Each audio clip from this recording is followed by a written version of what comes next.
So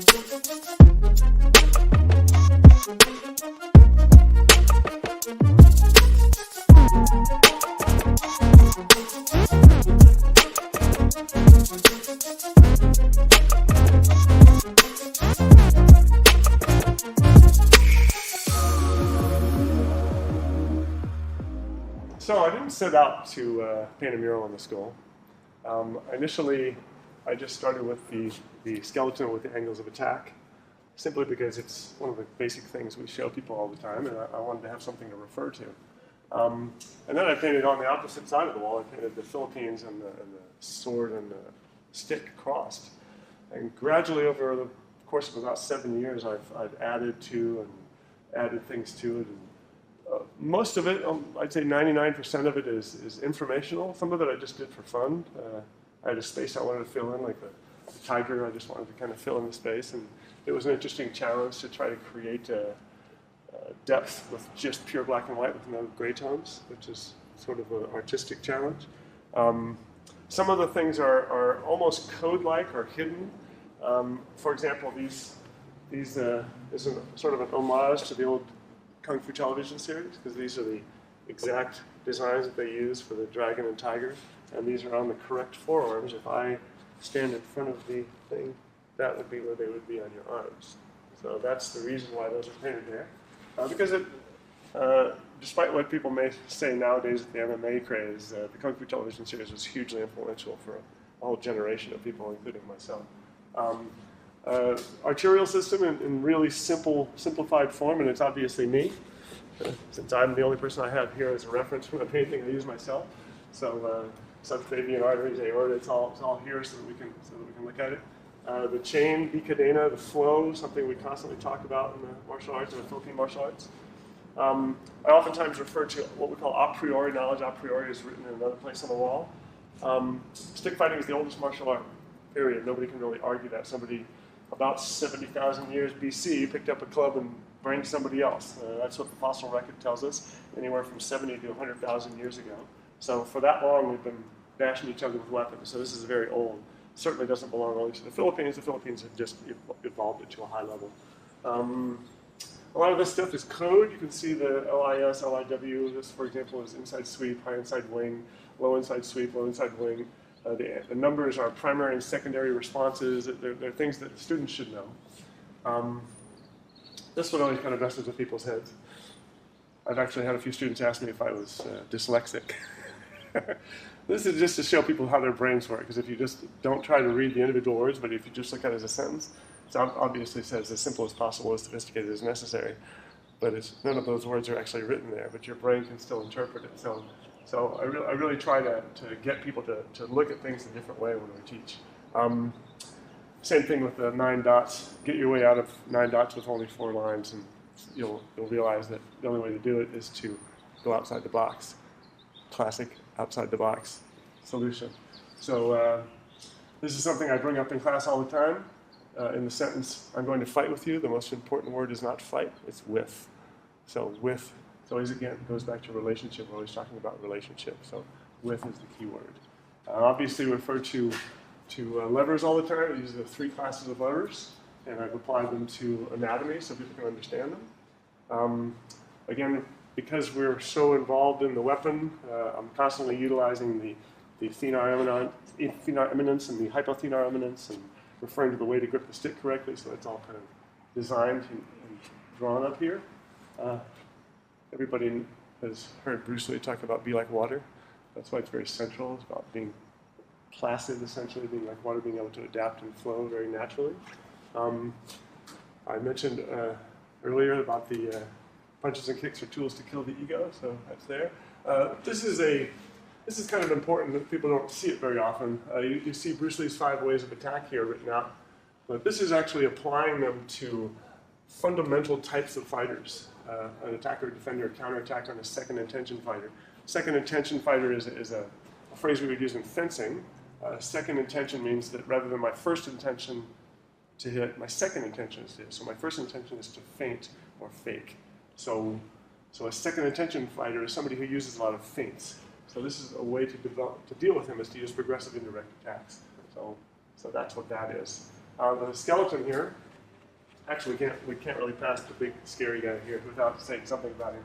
I wanted to have something that represented fear. Hence we have fear is written here, we have death written here. I wanted to make him raceless. I wanted to make him just a little bit bigger than most people so that he sort of represents that. We can't really tell whether he's armed or not. There's all those kind of mysteries and concerns. And I wanted something that was there that was sort of like a specter, something that was just looming. And so that's what he's all about. Obviously Filipino Kali. The snake, we talk about taking the fangs from the snake all the time.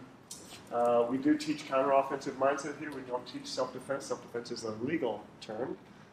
We don't actually teach self-defense, we teach counter-offense. The overhead view of the skeleton, we oftentimes talk about the planes of movement in this school. So we have the sagittal plane and the coronal plane. These are the sagittal and coronal sutures in the skull. So it helps us to orient those things. It also shows us how we can work on zoning, because we have an overhead view. So we have 100% zone, 75% zones, 25% zones. They all kind of relate to that viewpoint. Real human hand.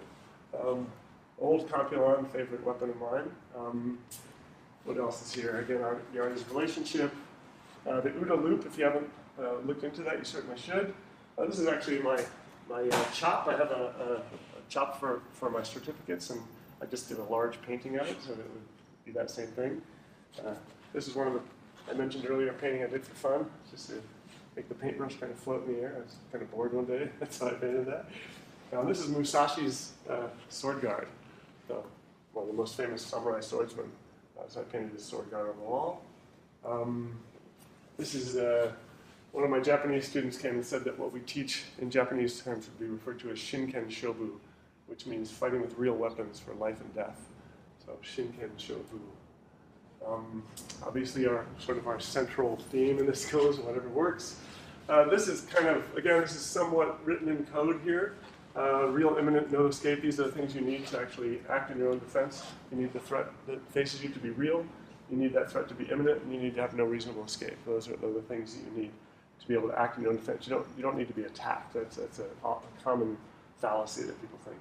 The triangles here, and if you look into this particular design, this has some uniqueness that I'll let you go and discover for yourself. But these triangles are written the same way. So safety awareness is the foundation, training skill is the next level, fighting skill is the last level. And the thing we talk about oftentimes is not just those levels, but the fact that it's written in a triangle, because the connection of safety awareness and training skill is obvious, because the more safe we can be, the more difficult our training can be, because we can keep one another safe. And the obvious connection between training skill and training skill and fighting skill, that nexus is that now I can apply my training skills in a combative way, but at this end we have the connection of safety awareness and fighting skill. And that nexus is really ignored.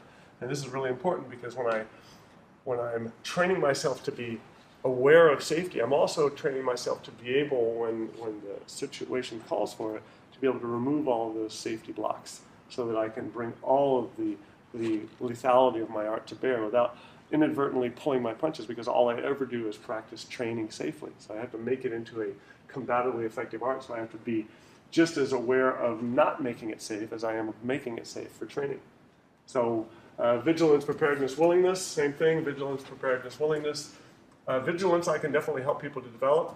There's no question that what we teach in a martial arts school is preparedness. This is the big problem. This is the hardest thing to teach to people is, will you actually do it?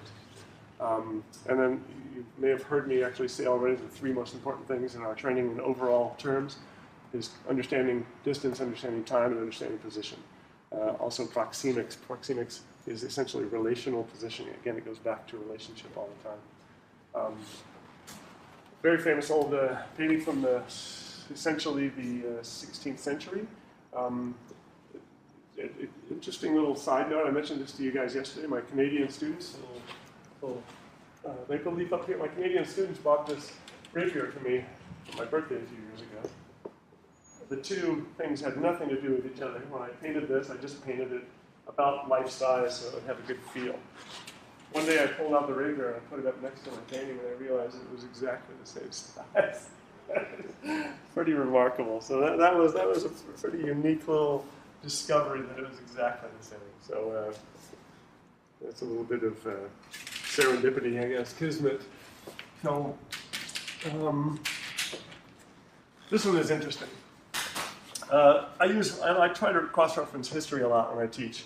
And when we confront a barrier, whether it be an obstruction of an arm, or the way a person is holding their weapon, when we hit that sort of immovable barrier, we often try to say the person is building a castle, and our defense against the castle is to bypass the castle, rather than trying to be stronger than the person, because the 100-pound woman is not going to be able to be stronger than a 200-pound man. So rather than thinking in terms of brawn, we think in terms of tactics, organize the circumstances in our favor.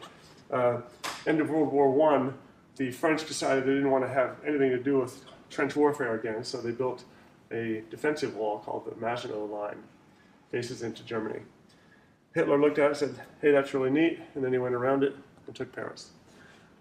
No battles ever occurred, and they're still there to this day. Fantastic mountain emplacements with tunnels and cannons and everything else, and no battles ever occurred because the era of emplaced warfare was over, and it was now mechanized mobile warfare. So when we teach martial arts, we're always thinking of mechanized mobile warfare. We're not thinking of building castles. So we go around it. So you'll hear me say in class that we refer to it as the Maginot Line principle of bypassing obstructions rather than trying to power your way through them.